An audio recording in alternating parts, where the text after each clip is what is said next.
মোবাইলটা কার বাজে? হ্যান তো এখনো বাজে, মাইক ফেল। মার্শাল্লাহ, ওনার কি কোম্পানির মোবাইল জানার হ্যান একটা করে কিনলাম।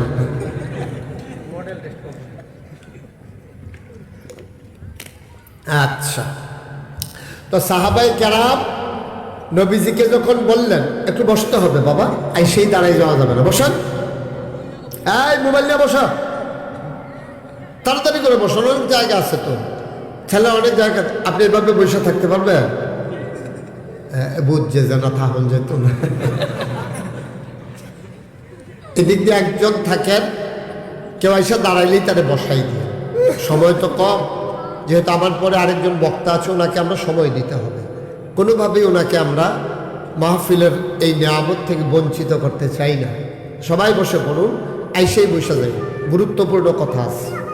তো এখন আল্লাহ বললেন আকিমুসসালাহ, তোমরা নামাজ কায়েম করো, কিন্তু এইভাবে আল্লাহু আকবার বলে হাত কাঁধের উপরে উঠাইতে হবে, এইভাবে তাকবীরে তাহারিমা দিয়ে হাত আবার নাভির নিচে বাঁধতে হবে, তারপরে সূরা পড়তে হবে, কেরাত পড়তে হবে, এইগুলো কিন্তু কোরআন শরীফে এককভাবে মিশাইয়া মিশাইয়া সুন্দর করে বলা হয় না। এরকম আছে আকিমুসসালাহ, তারপরে বলা আছে ওয়ারকাউ মা রাকিন ওয়াসজুদু মা সাজিদিন, সব আছে।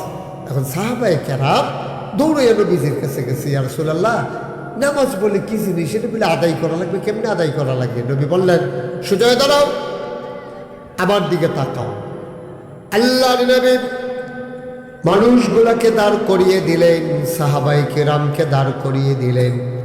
এবার আল্লাহর নবী সবার সামনে নিয়ে তিনি নামাজ আদায় করলেন, আর ডেকে বললেন সল্লু, তোমরাও নামাজ পড়ো, কামারা আইতুমুনি উসাল্লি, আমাকে যেমন করে তোমরা পড়তে দেখেছো। সুবহানাল্লাহ, না আমি যেই মাত্র পড়লাম, আমারে পড়তে যেমন দেখেছো, তোমরাও ঠিক এমন করে নামাজ পড়ো। সাল্লু কামারা আইতুমুনি উসাল্লি, আল্লাহ বললেন নামাজ কায়েম করো। নামাজের হুকুম কে করলেন? সবাই কে করলেন? আর কিভাবে পড়তে হবে কে দেখাই দিলেন? আমার নবীজি। সুবহানাল্লাহ বলবেন না? হুকুম মানবো আল্লাহ, আর তরিকা মানবো কার? নবীজি। কথা কয় না, তরিকা মানবো কার? তখন আপনি যখন আল্লাহর হুকুম মানবেন, নবীর তরিকা অনুযায়ী চলবেন, তখন আপনি আর দাবি করা লাগবে না, আপনি এমনি এমনি আহলে সুন্নাত ওয়াল জামাত, ঠিক কিনা? আর আপনি দাবি করবেন আহলে সুন্নাত ওয়াল জামাত, আল্লাহর হুকুম নামাজের কাছে নাই, জাকাতের কাছে নাই, রোজার কাছে নাই, দাড়ির খবর নাই, পাঞ্জাবি নেই, টুপি নাই, দেখলে মুসলমান না হিন্দু বুঝাই যাবে না, আর আপনি দাবি করবেন আমি আহলে সুন্নাত ওয়াল জামাত। এটা দাবি করার বিষয় না, এটা প্রমাণের বিষয়, ঠিক কিনা?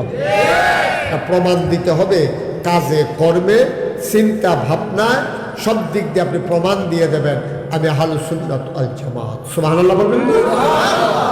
মুসলমান এই মানুষগুলো কি রাস্তা দেখানোর জন্যে যুগে যুগে আল্লাহ নবী এবং রাসূল পাঠিয়েছেন, এবং এক একজন নবীকে আমার আল্লাহ এক একটা নিয়ামত, স্পেশাল কোয়ালিটি, অনন্য বৈশিষ্ট্য, শরীয়তের ভাষায় যারে বলে মুআজিজা, এটা আমার আল্লাহ নবীদেরকে দান করেছেন। বলেন সুবহানাল্লাহ। একজন নবী নাই যার আল্লাহ একটা নিয়ামত দেন না। যেমন আদম সফিউল্লাহ, আদমু আবুল বাশার, আদম হলো মানুষের আব্বা। সুবহানাল্লাহ বলবেন না?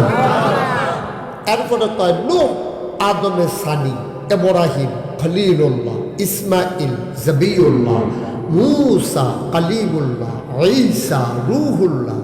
সুলাইমান নবীর দিলেন রাজত্ব, দাউদ নবীর দিলেন সুন্দর কণ্ঠ, ইউসুফ নবীর দিলেন সুন্দর চেহারা। সুবহানাল্লাহ। একজন নবী পাবেন না যাদেরকে আল্লাহ নিয়ামত দান করেন নাই। মুসলমান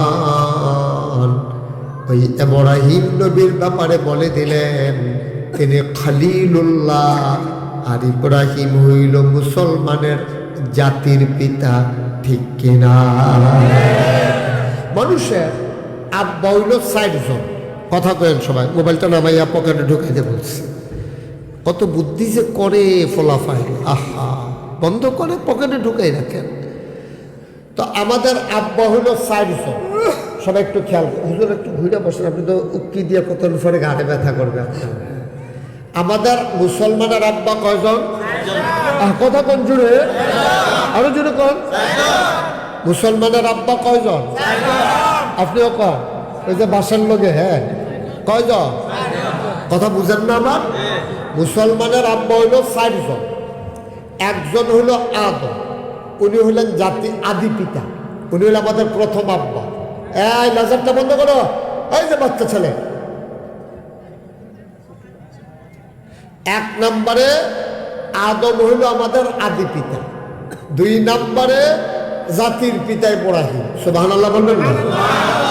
3 নম্বরে রূহানি পিতা নবী মুহাম্মদুর রাসূলুল্লাহ সাল্লাল্লাহু। 4 নম্বরে যার যার আব্বা তার তার।